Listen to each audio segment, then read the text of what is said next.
Hablamos con Franklin Alcaraz sobre el tema que hemos estado tocando, el tema de la droga. Creo que es importante su punto de vista porque es uno de los expertos más interesantes que hay en Bolivia. Dale. Lo que yo veo y lo que la opinión pública ha visto públicamente, valga la redundancia, decir al organismo antidrogas paraguayo, a la Secretaría dependiente del gobierno, decir que es muy probable que la droga haya venido de Bolivia, en el Paraguay. ¿Cómo se entiende esto? Lo que pasa es que Bolivia se ha convertido en un país no solamente productor de droga, primero, sino también de tránsito de droga, en esa secuencia. Porque primero hemos sido un país productor y seguimos siendo país productor.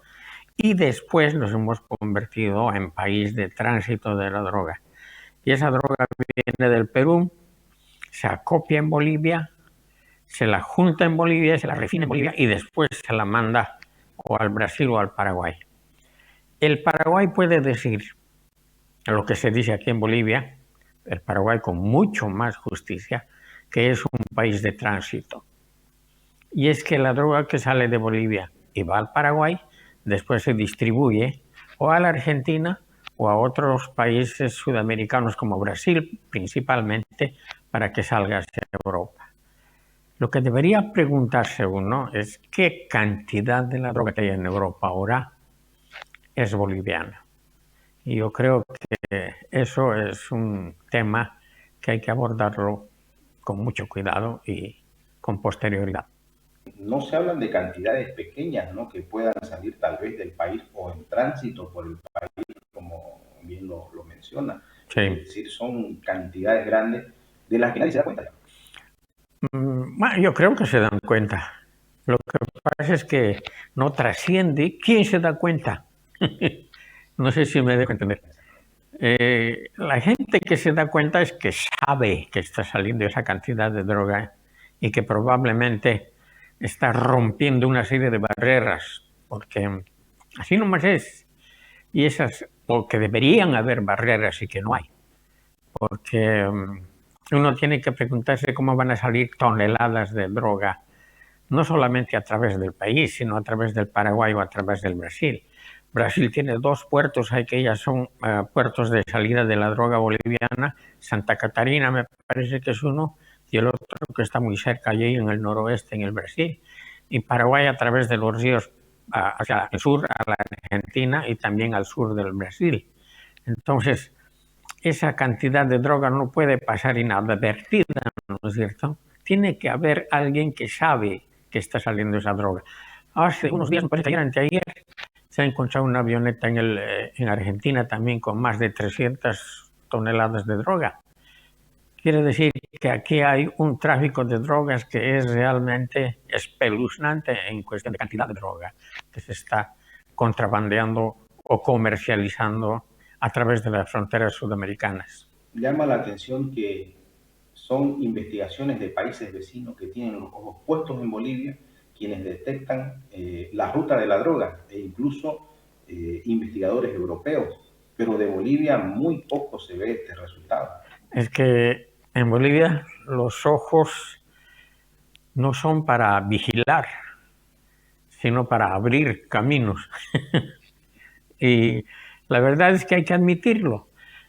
Lo triste de todo esto es que Bolivia está siendo estigmatizada como nunca en su historia en materia de tráfico de drogas en Sudamérica. Y yo creo que estamos alcanzando un nivel de tráfico de drogas que es realmente como para preocuparse, y más que para preocuparse, alarmarse, ¿no es cierto? Y no tiene visos de solucionarse. Por ejemplo, uno se pregunta ¿cuántos aviones por día salen del país cargando droga y hacia dónde van? Nadie sabe, porque esos aviones que salen del país no tienen permiso, no tienen registros de vuelo, no tienen horarios, no tienen absolutamente nada. Lo que deberíamos haber hecho nosotros hace años ya es implementar, por ejemplo, el funcionamiento de los 13 radares franceses que no terminan de instalarse o no terminan de funcionar, o a lo mejor alguien los está frenando intencionalmente o no, pero los está frenando para saber la magnitud del tráfico que hay de drogas en el país por vía aérea, ¿no es cierto?, que parece ser ahora la vía de elección de los narcotraficantes. ¿Qué tan riesgoso para nuestro país es que se dé una interdicción a nivel internacional por el tema de drogas? Lo que pasa es que el país ha firmado una serie de convenios con los países vecinos. Tenemos convenio con todos los países vecinos en materia de vigilancia y lucha contra el narcotráfico. Que se cumplan o no se cumplan, ese es otro problema, ¿no es cierto?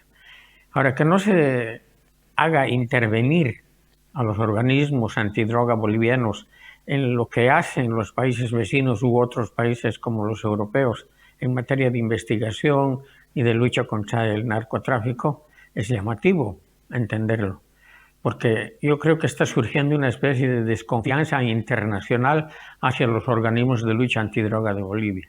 Esa es una especulación, obviamente, pero así parece. Y eso es lo que nos está mostrando, por ejemplo, la tardanza en la comunicación que hubo con el narcoavión, el famoso narcoavión, que se llevó casi media tonelada de droga a España. Y tardaron más de no sé cuántos meses en avisar, casi 3 o 4 meses en avisar a Bolivia del problema. Eso quiere decir que hay un nivel de desconfianza muy grande. Y llama la atención mucho más todavía lo que pasa con el Brasil o el Paraguay o la Argentina, que descubren la droga, así viene de Bolivia y ahí se acaba. O agarran a los que están encargados del problema en sus países y los meten a la cárcel y procesan todo dentro de sus países, pero no participan a Bolivia, que es lo que están haciendo. Eso quiere decir que hay una desconfianza internacional hacia los organismos oficiales bolivianos y eso es muy grave. De acuerdo a estos convenios y tratados, ¿Bolivia podría ser intervenido para una lucha antidroga o la soberanía prima, digamos? Yo creo que ese es el tema actual, ¿no es cierto?, en materia de política, porque, por ejemplo, Venezuela, que casi abiertamente es un país de tránsito y tráfico de drogas, no ha sufrido la intervención de otros países, por lo menos hasta ahora, en esa materia. El Perú tampoco, ni Colombia. Colombia también está en una etapa de, digamos, de explosión de tráfico de drogas hacia el norte. Entonces, yo creo que es muy difícil que haya una especie de censura internacional abierta hacia Bolivia, pero que se da una especie de aprehensión internacional hacia Bolivia y hace una estigmatización de los organismos bolivianos. Yo creo que eso ya existe. Doctor, usted decía respecto al tema del narcovuelo, por ejemplo, que no se tomó en cuenta Bolivia, pero sin embargo, recién se ha detenido al antidroga del aeropuerto, tratando de mostrar algo de responsabilidad en quienes son los funcionarios. Sí, se los ha detenido, pero lo sintomático, ¿sabe qué es? Que el gobierno no especifica la causa ni la razón por lo que se ha detenido a la gente dentro del país. Es decir, debería decir, por ejemplo, estamos deteniendo a este señor porque ha permitido que esa droga traspase este filtro, que pase de aquí o de aquí.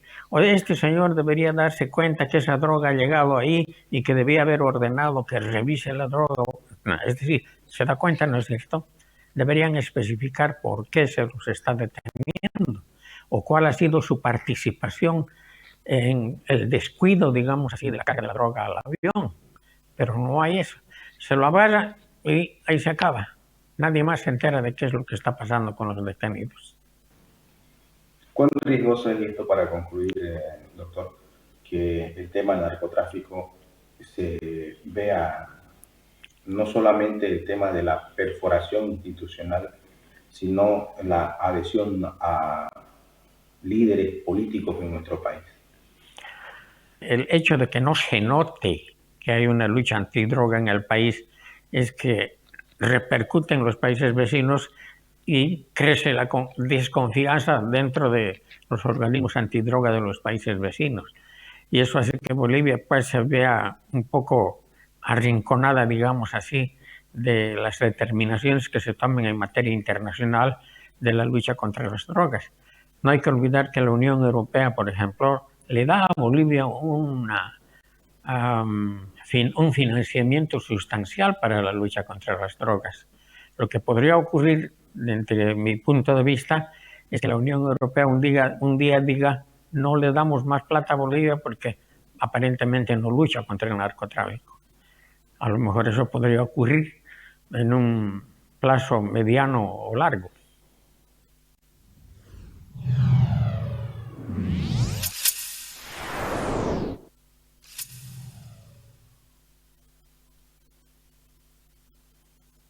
Hace más de 30 años que Chocolate se unió a la leche y formaron un clásico para nuestras vidas. ¿Quién no ha tomado un chocolate delicioso? Es por eso que ahora lanzaron una nueva campaña, juntando dos clásicos de nuestra infancia como el rock y las series animadas. ¿Qué estás esperando para ver la nueva publicidad de Chocolate? Te va a encantar, y más si la acompañas de tu chocolate listo para tomar a toda hora.